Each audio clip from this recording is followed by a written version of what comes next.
সদায় সদায় নিত্য নতুন কাৰ্যসূচীৰে আমি আগবাঢ়ি থাকোঁ নহয় জানো। আজিও তেনেকৈ এটা সামগ্ৰিক পৰিৱেশ আমি দেখাব খুজিছোঁ PMC গড়মুখ উচ্চতৰ মাধ্যমিক বিদ্যালয়ত। আজি অন্যান্য এটা সংগীতৰ এটা কাৰ্যসূচী আমি এনেকৈ বৰুৱা ছাৰ আমাৰ লগত আছে, প্ৰাঞ্জল আছে। আমি বৰুৱা ছাৰৰ মতামতটো জানি ল'ম আৰু সামগ্ৰিক পৰিৱেশ দেখাবলৈকে আমি চেষ্টা কৰিম, গৈ থাকিম। নমস্কাৰ নমস্কাৰ। গড়মুখ উচ্চতৰ মাধ্যমিক বিদ্যালয় আকৌ এটা নতুন দিন বৈৰতলী শৈক্ষিক মণ্ডলৰ শিক্ষক আৰু ছাত্ৰ ছাত্ৰীসকলৰ মাজত বনগীত আৰু ভূপেন্দ্ৰ সংগীতৰ প্ৰতিযোগিতা আজি আমাৰ বিদ্যালয়ত অনুষ্ঠিত হ'ব। এটা উখল মাখল পৰিৱেশ, পুৱাৰ পৰা প্ৰাৰ্থনা সভাৰ পৰা আৰম্ভ কৰি আমাৰ ছাত্ৰ ছাত্ৰীসকলে আজি দিনটোত ব্যস্ততাৰ প্ৰতি আগবাঢ়িছে। সেয়া সন্মুখত আমাৰ অতিথিসকলে আমি আহি আছোঁ। আমি ছাত্ৰ ছাত্ৰীসকলে সাজু হৈ আছে আৰম্ভণি গীত পৰিৱেশনৰ কাৰণে। বিচাৰকসকল আহি উপস্থিত হৈছে, বিভিন্ন বিদ্যালয়ৰ ছাত্ৰ ছাত্ৰীসকলে আহি উপস্থিত হৈছে। এক সুন্দৰ পৰিৱেশ আৰু এই যে বিষয় এই ব্যৱস্থাটো, এই ব্যৱস্থা গ্ৰহণৰ মাজেৰে অসমীয়া সংস্কৃতি আগবঢ়াই নিবলৈ অলি বিদ্যা পৰিষদে যি বিভিন্ন ব্যৱস্থা গ্ৰহণ কৰিছে তাৰ বাবে তেওঁলোকক আমি ধন্যবাদ জ্ঞাপন কৰিছোঁ। অলপ প্ৰস্তুতি তুংগত আছে। এইফালে যদি আমি মন কৰোঁ, আমাৰ বাইদেউসকলে ধুনীয়াকৈ আদৰণিৰ কাৰণে বস্ত্ৰ যোগাৰ কৰিছে আৰু অকণমান আগত আমাৰ ছাত্ৰ ছাত্ৰীসকলে সাজু আছে আৰু এই আমাৰ সকলোৱে ৰেডি হৈ আছে। ৰেডি যিহেতু আছে, আপুনি অকণমান তেখেতৰ এটা বৰদলৈখনৰ যিমান কেইখন চৰকাৰী স্কুল আছে গোটেইকেইখন একেলগে কাম কৰিব লাগে আৰু আমাৰ প্ৰতিভাখিনি আমি আগবঢ়াই লৈ যাব লাগে। মই আশা কৰিম প্ৰতিযোগিতাত যিসকলে অংশগ্ৰহণ কৰিব তেওঁলোকৰ বেষ্ট পাৰফৰ্মেঞ্চ দেখাবৰ কাৰণে চেষ্টা কৰিব আৰু এই বেষ্ট পাৰফৰ্মেঞ্চে যাতে জিলাখনৰ দৃষ্টি আকৰ্ষণ কৰিব পাৰে সেইটো মোৰ লক্ষ্য আৰু উদ্দেশ্য।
আৰু খুলা গণিত গীত পৰিৱেশন কৰিলে ভাল হ'ব। এয়াই ভূপেন্দ্ৰ সংগীত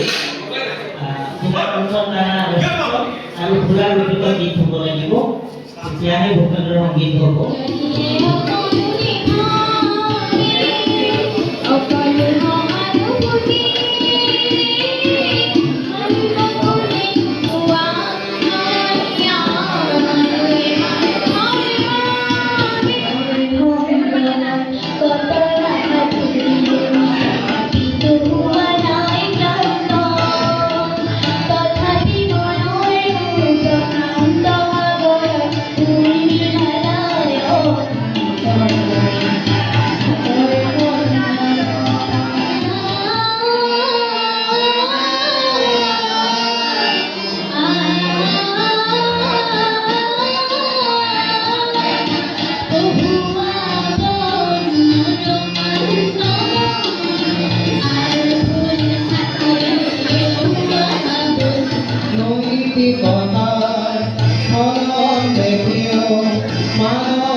অভিজ্ঞতা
লাগিছে তোৰ বতাহ পৰিছে তোৰ